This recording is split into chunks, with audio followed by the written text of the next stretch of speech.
ମୋ ବସ୍ ପ୍ରତିଦିନ ଦୁର୍ଘଟଣା ଘଟାଉଛି।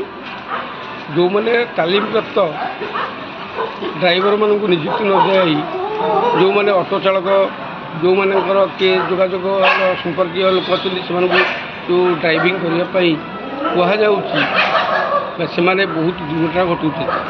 ଆପଣ କ'ଣ କହିବେ ରାଜ୍ୟ ସରକାରଙ୍କୁ, ପରିବହନ ବିଭାଗ, ପୁଲିସ କମିଶନକୁ କ'ଣ ୟା ଉପରେ କଡ଼ା ପଦକ୍ଷେପ ନେବେ? ଆମ ଭୁବନେଶ୍ୱରରେ ମିନିମମ୍ 16 ଲକ୍ଷରୁ 18 ଲକ୍ଷ ଲୋକ ବସବାସ କରୁଛନ୍ତି। ଟୁରିଷ୍ଟ ଲୋକ ବାହାରୁ ବି ବହୁତ ରାଜ୍ୟରୁ ଆସୁଛନ୍ତି। ସେମାନଙ୍କର ଆଇଡେଣ୍ଟିଫାଏ କିଛି କରିପାରୁନାହାନ୍ତି। ମାନେ କରନ୍ତୁ ଜଣେ ମାନେ ଖଣ୍ଡଗିରି ପଏଣ୍ଟ ଜଣେ ଟୁରିଷ୍ଟ ଆସିଲା, ସେଠୁ ଆମର ଟୁରିଜିମ୍ ଡିପାର୍ଟମେଣ୍ଟରୁ ଗୋଟେ ଆଇଡେଣ୍ଟିଫାଏ ଦେବା ଦରକାର। ତା'ର ବ୍ଲଡ଼ ଗ୍ରୁପ୍ କ'ଣ, ତା'ର କେଉଁଠୁ ଆସିଛନ୍ତି, କ'ଣ କ'ଣ ଟୁରିଷ୍ଟ କରିବା ବୁଲିବା ପାଇଁ ଯିବା ପାଇଁ ଚାହୁଁଛନ୍ତି, ଯାହାଫଳରେ କି ବହୁତ ଦୁର୍ଘଟଣା ହେଉଛି। ସେମାନଙ୍କର ସତ୍ତା ମିଳୁନାହିଁ।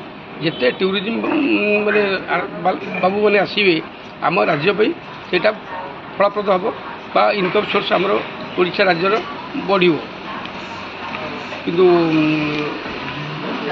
ଫର୍ ଏକ୍ଜାମ୍ପଲ୍ ଖଣ୍ଡଗିରିରେ ବର୍ତ୍ତମାନ ଅପେରା ପଡ଼ିଛି, ସେଠି ପ୍ରତିଦିନ 4 ଲକ୍ଷ 5 ଲକ୍ଷ ଲୋକ ଯାତାୟାତ କରୁଛନ୍ତି। ସେମାନେ ବସ୍ ମାନଙ୍କୁ ଦେଖିଲେ ମଧ୍ୟ ସେମାନେ ବସ୍କୁ ବି ସାଇଡ଼୍ କରୁଛନ୍ତି ବେଳେବେଳେ, ଯାହାଫଳରେ କି ବସ୍ ଭାରସାମ୍ୟ ହରାଇ ଧକ୍କା ଦେଉଛି।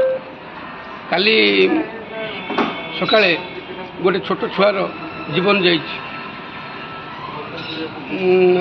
ଆପଣ କହୁଛନ୍ତି ବର୍ତ୍ତମାନ ଯେଉଁ ପରିବହନ ବିଭାଗ, ପୁଲିସ କମିଶନ ଓ ରାଜ୍ୟ ସରକାର ୟା ଉପରେ ବିଧିବଦ୍ଧ ଭାବରେ ପଦକ୍ଷେପ ନେବା ଦରକାର, ଯାହାଫଳରେ ଦୁର୍ଘଟଣା ଏଡ଼ାଇ ଯାଇପାରିବ। ମିଳିତ ଉଦ୍ୟୋଗ ରହିବା ଦରକାର।